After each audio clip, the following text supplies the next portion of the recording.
What's going on, guys? JSGC here, back again with another Manchester City video. Today we're going to be doing my reaction to Man City's 1-0 win away from home against Brentford in the Premier League. That's right, a clean sheet, and we managed to see out a narrow 1-goal margin. Maybe things are changing. So before I do crack on with my thoughts from this game, make sure to go and check out today's video sponsor, which is brought to you by SofaScore. SofaScore are going to keep you guys up to date with all the latest football scores from around the grounds. They're going to keep you guys up to date with all the latest match information, along with the latest team news, along with the latest statistics, and all your good footballing needs all in one place, all in one app. It's a free app to download, very highly rated, not just limited to football scores and information. It's got all the sports that you guys love to follow covered, so do go and check it out. Links and details there in the description, or you can use the QR code here on screen to go and download the free SofaScore app, and anyone that does do so does help to support the future content created here on my channel. So in terms of the lineup, I was near enough spot on with what I predicted in my preview. There was only one difference. The difference was that Pep Guardiola decided to go with Savinho over Jeremy Doku. Everything else was pretty much what I was expecting from Manchester City, and Brentford's approach was pretty much what I was expecting from them, which was they were going to look for the balls over the top. They're going to sit quite defensive hold their defensive line. They were going to try and restrict the space of the City creators. They're going to try and hold tight to Erling Haaland. They're going to try and pretty much man-mark him and attempt to bully him. And to be fair, other than the goal that Brentford conceded quite early on, where Erling Haaland did a good job on bullying their defence, the Brentford defence actually did a very good job on Manchester City, limiting us to very few opportunities, because other than the Erling Haaland goal, there wasn't too much clear cut from City. City were just having to try and force the issue to find that killer second goal that we were looking for, but that second goal wasn't there for City, and I'm not too sure that City knew how to get that second goal. So once we'd found that goal, it was just about, can we keep the clean sheet? Are we capable of 1-0 this game? And sometimes you don't have to have your shooting boots or your creative boots on if you've found a way to score a goal, in particular early on. It's just about, can you see out that game and see out the 3 points against a difficult opposition like Brentford? Been a bit inconsistent this season. They're a team that are capable of beating some of the best teams in the Premier League, and they're also a team that are capable of dropping points against some of the worst teams in the Premier League. They don't have that consistency, and that's pretty much what we saw from Brentford here. They showed that they are a good team, a good defensive unit. They know how to play football, and had Igor Thiago scored that wonderful opportunity early in the second half, this would have been a different talking point. But this is why Man City brought in Gianluigi Donnarumma, because they wanted a goalkeeper in the big moments who, Brentford aren't going to create all that much, who's going to pull off them big saves, and he managed to do so. That's why Man City spent the money to bring in a world-class goalkeeper like Donnarumma, because he's capable of doing them things. And ultimately, that's the difference between Man City picking up 3 points today and not picking up 1 point. Obviously, Man City defensively didn't look all that convincing in this game. I don't think Brentford, I presume that if Brentford had gone a full 90 minutes with their approach, where they were much more positive in the second half, and they'd done that from the whistle being blown in the first half right through the game for 90 minutes, they'd probably would have found a way to have scored at least a goal in this game, but they didn't. And Manchester City, a well-taken goal from Erling Haaland, just a long ball forward from Josko Gvardiol. Haaland takes it under control, gets it onto his left foot, and uses the power and pace of the ball to put it beyond Kelleher. Kelleher's a quality goalkeeper, a good signing that for Brentford, I thought, in the summer transfer window from Liverpool. So it was a well-taken goal by Manchester City, and then everything else was just a bit laissez-faire from City in terms of their approach. They did try and get a second goal. Reijnders went close with a good save from Kelleher. Foden had a good opportunity as well, but other than that, there wasn't too much clear cut for City, and in particular in that second half, it was like the Monaco game, really. It wasn't a very good second half. It were a better performance from the hosts in that second half, and it was just about the ability of Man City seeing out that game. And as the game went on, I think we all got a bit nervous about how Man City were approaching and playing the game, because because, you get to the final 10, 15 minutes and, for a lot of the time, City's fitness, they really struggled last season. And in the last 10, 15 minutes is when Man City started making their errors and mistakes. And once City conceded 1, they started conceding 2 or 3. And, that's where things started going wrong for City last season. So it's good that, we were making these mistakes on Wednesday night against Monaco in switching off in the final moments and doing silly things that we shouldn't be doing, like leaving your boot really high up and giving the referee a reason to give a penalty. Even if we want to sit and debate all day about whether we think it's a penalty or not, it doesn't really matter. If, the VAR and referee think that it's a penalty, then there's not much we can do. A penalty's being given, we conceded, and we drop points because we put our foot up in the air and making silly mistakes in silly moments in the game. We didn't do that in this game. There were silly mistakes still there, there's a couple of dodgy moments. Shade nearly intercepting from Donnarumma at the end. I don't know what that back header was about with Donnarumma. I thought he'd ran it over for a corner. It would have been typical City for that to have gone out for a corner, last kick of the game, and conceded. But thankfully, it wasn't to be. And I think what we've seen in this game, I spoke about the good save that Donnarumma made, but there's also the distribution side of things that's dipped a little bit from what we're used to, obviously with Ederson being in goal, and we're going to see that bit of a dip there. And for me, you can't really have both. You can't have world-class distribution and a world-class shot stopper, because you'd be looking at an all-timer goalkeeper. That goalkeeper right now, in my opinion, doesn't exist. So if you're not going to go with a goalkeeper who's world-class with the distribution and you want to go to the opposite end, then you're going to be looking for a goalkeeper who can make the big saves in the big moments, and Donnarumma has managed to do that. So you've got to find the balance, but I think it's just something that us as City fans we're adjusting to, and we've got to accept that there's going to be a drop in that distribution side of things. There are going to be heart in mouth moments that's going to happen, but there's also going to be moments where you look at it and go, oh man, that's a fantastic save, and they're saves that quite frankly a lot of other goalkeepers, including Ederson, wouldn't make. And it's good to see City keeping a clean sheet. They've got to use that as confidence now going forward, coming back after a long 2 weeks off an international break, and take that momentum forward, because we're now just 3 points behind first place. We're up to 5th, and things looking very positive. And how City have played, as we look at things overall between the first international break to the second international break, has been very good. And if we can have another good spell between the second international break and the third international break, would put us in really good stead for the season. Because let's not forget, things started going wrong for City once we'd hit November, so it's important that City continue to try and accumulate and get off to what is a good start. So at the moment, 7 games in, we're in 5th place, we're 3 points behind first.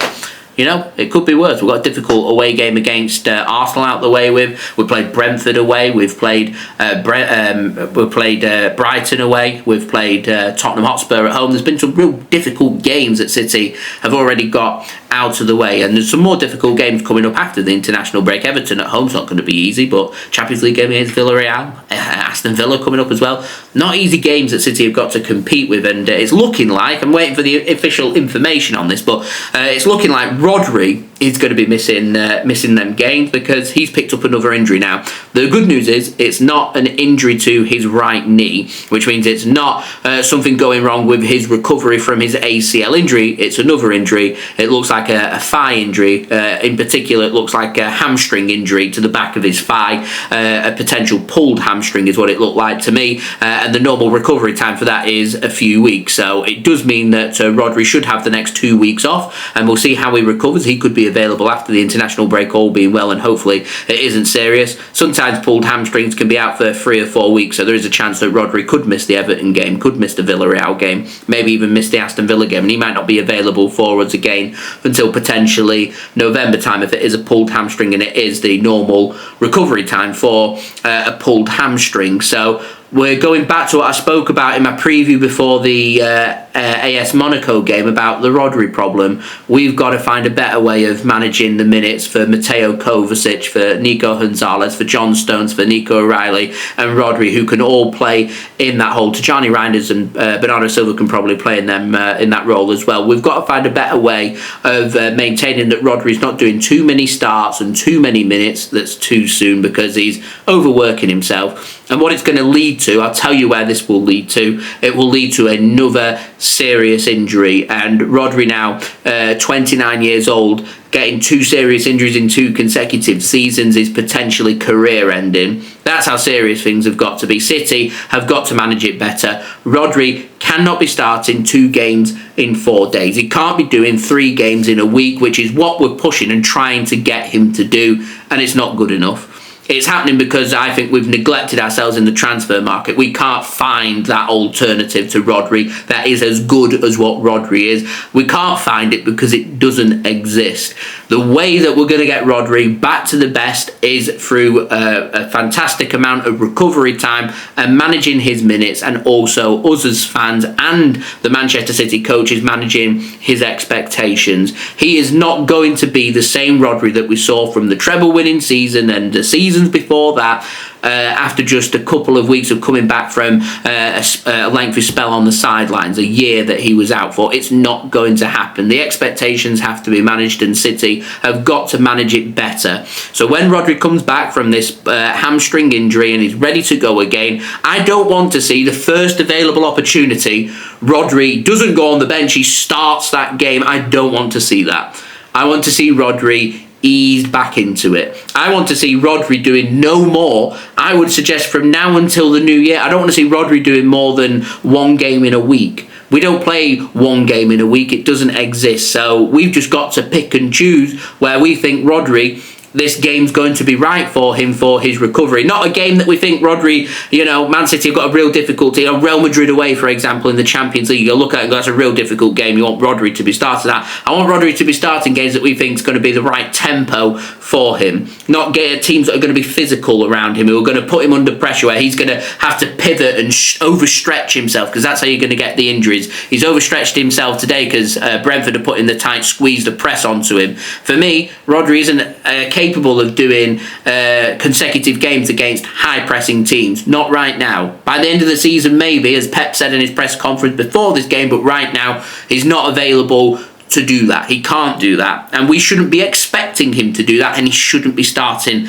this many games as what he is, because it is going to lead to a serious injury for him. And it's going to give us that Rodri problem that we had last season, where, quite frankly, we don't look anywhere near as good with Rodri and without Rodri. There's a big parallel to Manchester City. Didn't think we did too bad today. Nico Gonzalez, I thought it's actually, Nico Gonzalez didn't do anything wrong. This is a game really that Nico Gonzalez should have been starting, and he showcased that he should have been starting because he adapted himself really well.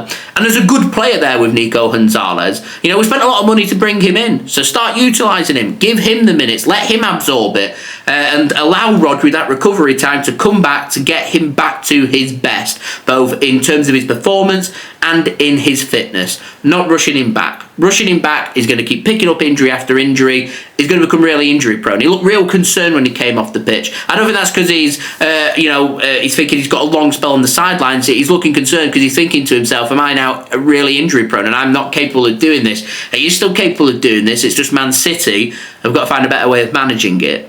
And I think that's something that City could learn from, and I think it's something that City could improve upon. We are learning lessons. We are getting better defensively. We're getting better in terms of our management on the pitch, but in terms of the injury side of things and the fitness side of things, we could manage this Rodri situation better. We could manage our injuries a bit better, because we always seem to have injury crises every season. I see other teams who do similar amount of games who keep the players incredibly fit, and that's on City. That's something City need to sort out and could be better at.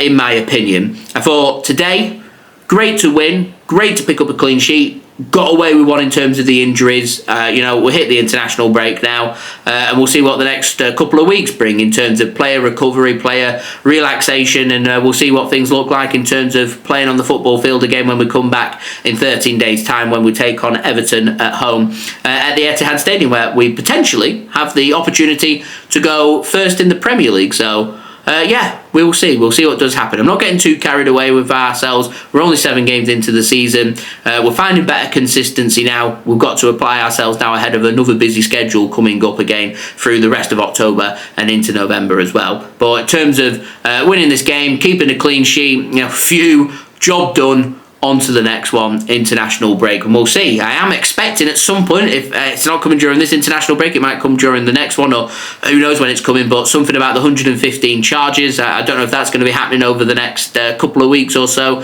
The rumours that I'd heard about was they were targeting a result any time now, it's due at any point, and to be honest, if they wanted to limit the impact of what that's going to have on the Premier League season, it would make sense if they're not going to do it at the end of the season and waiting until the end of this season. It's a long time to wait.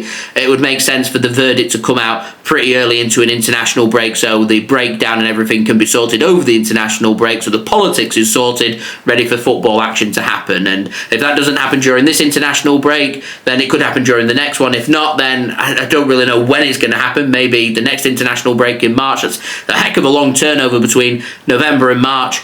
We'll see. If the fallout is to come during this one, then boy, strap yourselves in. We're in for a busy one. So, thank you everybody for watching, much appreciated. Don't forget, leave a thumbs up on today's video if you did enjoy the video. Don't forget to get your thoughts in the comments below. Happy with the win? What are your thoughts? Do let me know in the comments below, and how the City managed this Rodri injury situation. Let me know in the comments below. Do subscribe if you're new around here. It is free to subscribe. Aiming now for 47,000 subscribers, less than 200 subs away, so any help towards that would be much appreciated. Also, don't forget as well to go and check out my social media links. They're in the description if you want to go and follow me on my X, Instagram and TikTok. Email also in the description too if you want to hit me up for any sponsorships for any videos or any general business inquiries. And finally, do go and check out today's video sponsor, which is brought to you by SofaScore.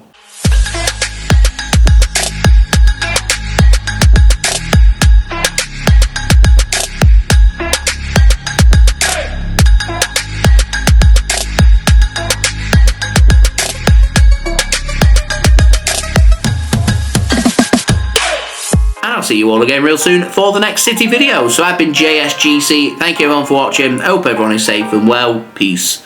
Ciao for now.